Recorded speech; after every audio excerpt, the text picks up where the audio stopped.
Firstly हम बात करेंगे प्राइस। प्राइस क्या होता है? प्राइस में होता है कि इट इज़ द अमाउंट कि जो एक गुड के लिए, जो सर्विस के लिए या फिर किसी आइडिया के लिए पे किया जाए। किसी गुड की, किसी सर्विस की, किसी आइडिया की अमाउंट को प्राइस कहती है। जैसे पेन है, जैसे ये पेन है, ठीक है।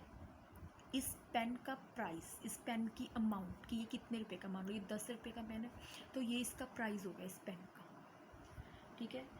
ये गुड है, इसका अमाउंट जो मैंने पे करी सेलर को, ठीक है, जिसने ये मुझे सेल किया, ठीक है, सोल्ड किया, तो एक अमाउंट है, तो ये प्राइस है इस पेन की, ठीक है। हम कह सकते हैं इस पेन का प्राइस क्या है, 10 rupees.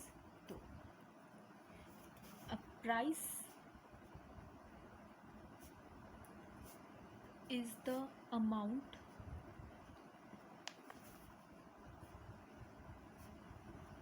One page for a good और अ सर्विस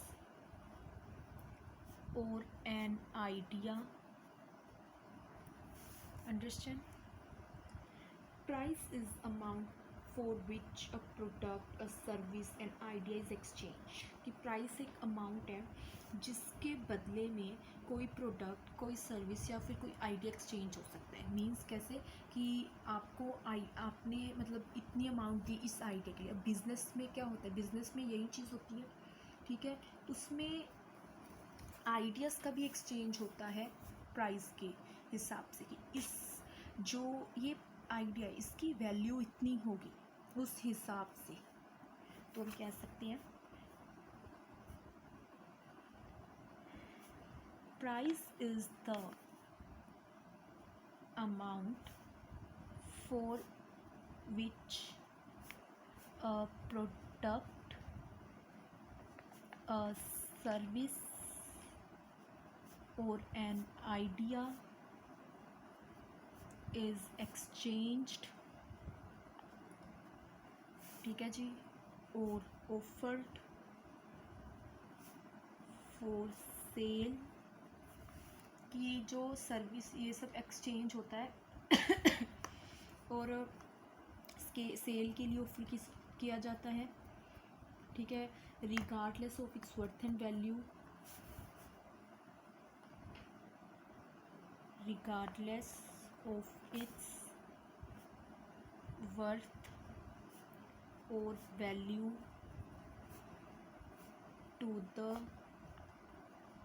potential purchaser।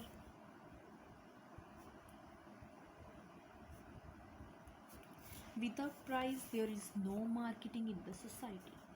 भाई अगर प्राइस नहीं तो कोई मार्केटिंग नहीं, कोई बिजनेस नहीं, कोई हम कह सकते हैं बिज़नेस क्यों शुरू किया जाता है, किसी भी चीज़ का बिज़नेस क्यों शुरू किया जाता है कि प्रॉफिट हो। प्रॉफिट कैसे होता है? अगर हमें कोई, हम गुड बना रहे हैं, कोई प्रोडक्ट बना रहे हैं, हमें उसकी वर्थ मिल रही है, उससे हमें प्रॉफिट हो रहा है कि उस, अगर वो गुड है, वो सर्विस, उसकी वैल्यू है और उस वैल्यू के, है ना, उस गुड के एक्सचेंज में हमें वैल्यू मिल रही है, पैसे मिल रहे हैं, प्राइस मिल रहा है ना। तो हम कह सकते हैं without price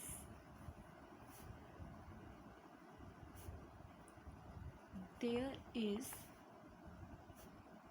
no marketing in the society। Thank you so much।